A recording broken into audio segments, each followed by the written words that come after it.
সন্দেশখালী যাবার পথে মঙ্গলবার 27 ফেব্রুয়ারি গ্রেফতার করা হয়েছে আইএসএফ বিধায়ক নওশাদ সিদ্দিকীকে।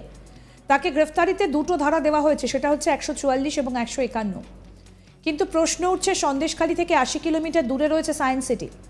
সেই সায়েন্স সিটির কাছেই মঙ্গলবার আটকে দেওয়া হয় নওশাদকে, অথচ সন্দেশখালী থেকে 80 কিলোমিটার দূরে কিন্তু 144 ধারা জারি নেই।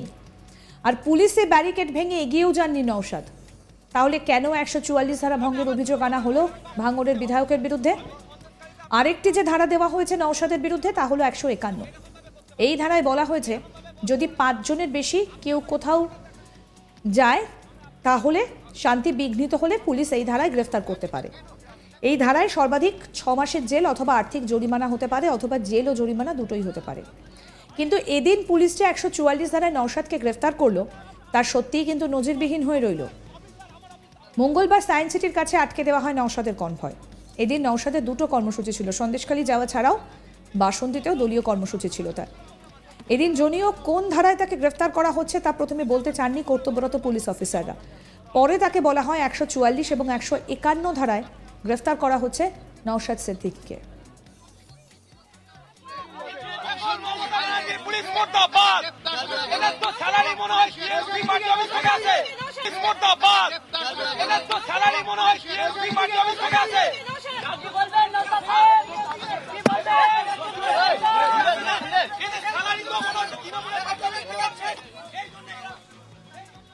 আসুন শোনাই আপনাদের কি বলছেন আইএসএফ বিধায়ক নওশাদ সিদ্দিকী, শুনুন।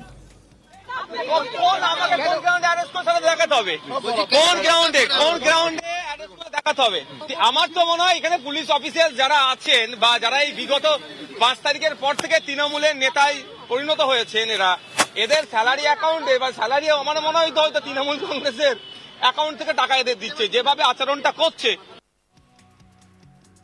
এবং নওশাদ সিদ্দিকী বলছেন যে আমাকে কোন ধারায় আটকানো হচ্ছে সেটাই বলতে পারছে না, তৃণমূলের অ্যাকাউন্ট থেকে পুলিশের মাইনে হয় মনে হচ্ছে, বলছেন নওশাদ সিদ্দিকী। কি বলছেন পুলিশ অফিসার, তার কি বক্তব্য শুনবো এবার।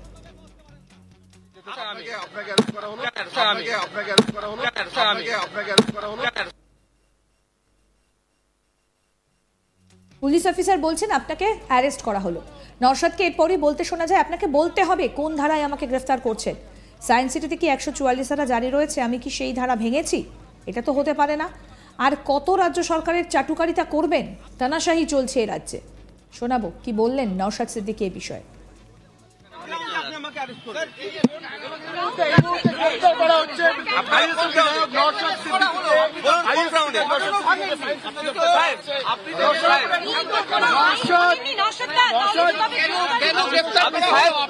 বলুন কোন গ্রাউন্ডে, কোন গ্রাউন্ডে বলুন আমাকে অ্যারেস্ট করছেন, সেই গ্রাউন্ডটা বলুন। আপনি তো ভাঙেননি, সাহেব আপনি কোন গ্রাউন্ডে আমাকে অ্যারেস্ট করছেন বলুন। 144 ব্রেকিং এর জন্যই করা। আপনি কোথায় 144 ব্রেক করেছি, কোথায় করছি আপনি বলুন।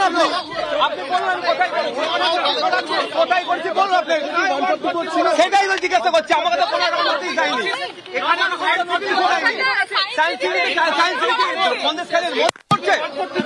আপনারা কি তানাশাহি করলে চলবে নাকি? আপনাদের আপনারা আর কত চাটুকারিতা করবেন? এরপরে প্রায় ধাক্কা দিতে দিতে প্রিজন ভ্যানের কাছে নিয়ে যাওয়া হয় নওশাদ সিদ্দিকীকে। কিন্তু নওশাদ সিদ্দিকী দাবি করেন যতক্ষণ না অ্যারেস্ট মেমো দেওয়া হচ্ছে ততক্ষণ তিনি প্রিজন ভ্যানে উঠবেন না।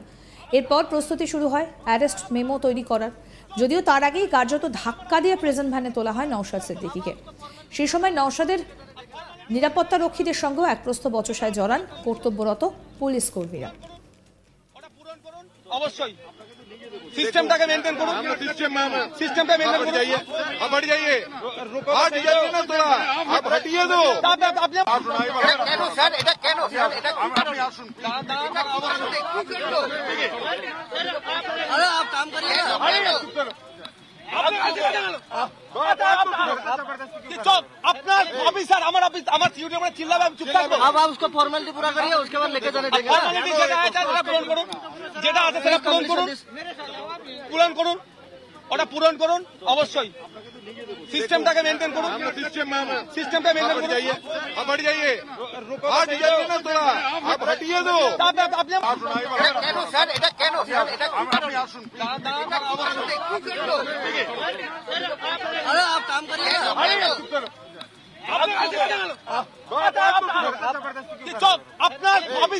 আপনি আমার সিকিউরিটির উপরে চিল্লাবে, আমি চুপ থাকবো? अब आप उसको फॉर्मेलिटी पूरा करिए, उसके बाद लेके जाने देंगे ना। ফর্মালিটি যেটা আছে সেটা পূরণ করুন, যেটা আছে সেটা পূরণ করুন।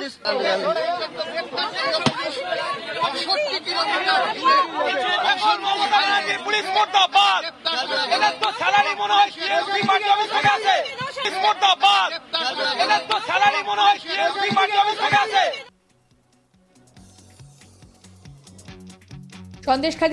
সন্দেশখালীতে যাওয়ার পথে মঙ্গলবার 27শে ফেব্রুয়ারি গ্রেফতার করা হয়েছে আইএসএফ বিধায়ক নওশাদ সিদ্দিকীকে।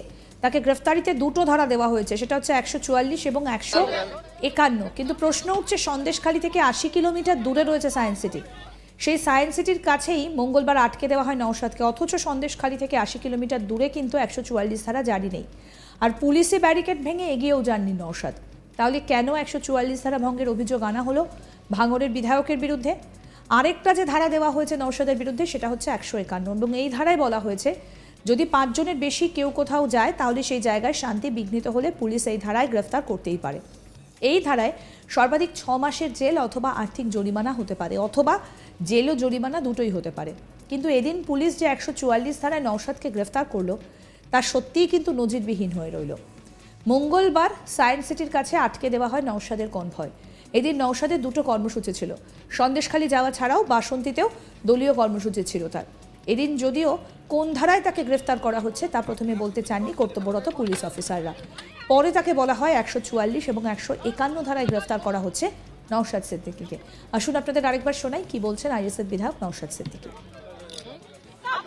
কোন আমাকে কোন গ্রাউন্ডে অ্যারেস্ট করে সেটা দেখাতে হবে, কোন গ্রাউন্ডে অ্যারেস্ট করে দেখাতে হবে।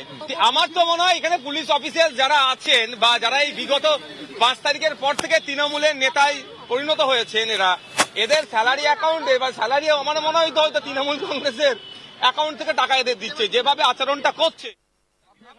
একের পর এক তোপ দেখেছেন এদিন নওশাদ সিদ্দিকী। পুলিশ অফিসার কি বলছেন শুনবো।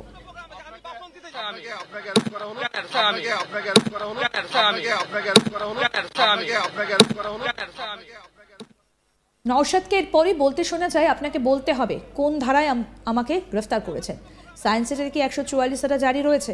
আমি কি সেই ধারা ভেঙেছি? এটা তো হতে পারে না। আর কত রাজ্য সরকারের চাটুকারিতা করবেন?